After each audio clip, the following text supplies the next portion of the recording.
અત્રે ઉપસ્થિત ગુજરાત રાજ્યના માનનીય ગૃહમંત્રી આદરણીય શ્રી હર્ષ સંઘવી સર,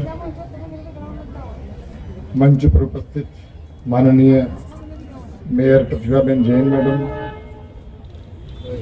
સાંસદ સભ્યશ્રીઓ, ધારાસભ્યશ્રીઓ, અમદાવાદ શહેરના પોલીસ કમિશનર શ્રી જ્ઞાનેન્દ્ર મલિકજી, અત્રે ઉપસ્થિત અમદાવાદ શહેરના અન્ય તમામ વરિષ્ઠ પોલીસ અધિકારીઓ,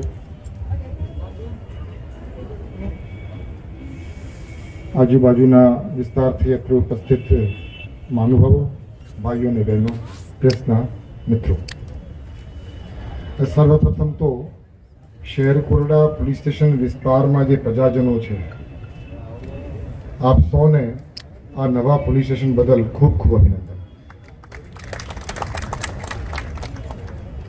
પોલીસની કામગીરીમાં સૌથી મહત્વની કંઈ બાબત હોય તો એ છે પોલીસ સ્ટેશનની કામગીરી. પોલીસ સ્ટેશનમાં કામ કરતા અધિકારીઓ અને કર્મચારીઓને યોગ્ય સગવડ મળે અને પ્રજાજનોને પોલીસ સ્ટેશનમાં જ્યારે એ લોકો આવે ત્યારે એ લોકોને યોગ્ય સગવડ મળે એ ખૂબ જરૂરી છે. મને સ્મરણ છે આજથી આજનું પોલીસ સ્ટેશન છે, આસમાન જમીનનો ફરક છે. આ પોલીસ સ્ટેશનના બાંધકામ માટે ગુજરાત પોલીસ આવાસ નિગમના પણ અધિકારીઓ અને કર્મચારીઓને પણ ગુજરાત પોલીસ વતી અને અમદાવાદ શહેર પોલીસ વતી આભાર વ્યક્ત કરું છું.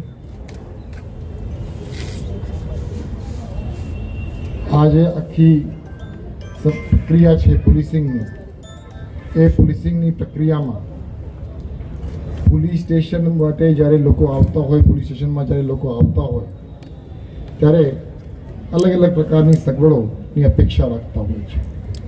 આજે જે લોકોએ અહીંયા જોયું છે, ભવિષ્યમાં તમને જ્યારે અંદર જવાનું તક મળશે ત્યારે તમે જોશો કે લોકોને અહીંયા આવકારવા માટે, ફરિયાદ લખાવવા માટે, અરજી આપવા માટે, અન્ય કોઈ પણ કામગીરી માટે જે સગવડો અહીંયા ઉપસ્થિત કરવામાં આવી છે, સુવિધાઓ અહીંયા છે, એ ટોપ ક્લાસ છે.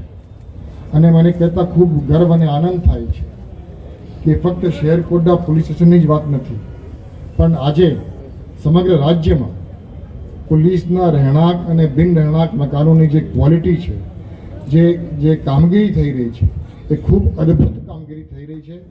ક્યારેય પણ અગાઉ નહીં થયા હોય એવી કામગીરી આજે માનનીય મુખ્યમંત્રીશ્રી અને માનનીય ગૃહમંત્રીશ્રીની માર્ગદર્શનમાં એ ખૂબ સારી કામગીરી થઈ રહી છે, જે બદલ હું માનનીય મુખ્યમંત્રીશ્રીનો અને ગૃહમંત્રીશ્રીનો ખૂબ ખૂબ આભાર વ્યક્ત કરું છું. આપણા માટે રહેણાંક મકાનો, બિન રહેણાંક મકાનો એ ખૂબ મહત્ત્વના સવલતો છે અને પ્રજાજનો માટે તો ખાસ. એટલે આપ સૌને ફરીથી ખૂબ ખૂબ અભિનંદન. અને શહેર કોરડા પોલીસ સ્ટેશનના જે પોલીસ ઇન્સ્પેક્ટર છે એમને પણ જ્યાં હોય ત્યાં એમને પણ ખૂબ ખૂબ શુભેચ્છાઓ. તમને નવી પોલીસ સ્ટેશનનું બાંધકામ મળ્યું છે, ખૂબ ઉત્સાહથી, ખૂબ ઉમંગથી લોકોની સેવામાં તમે જોડાશો એવી મને સંપૂર્ણ આશા, વિશ્વાસ અને આસ્થા છે.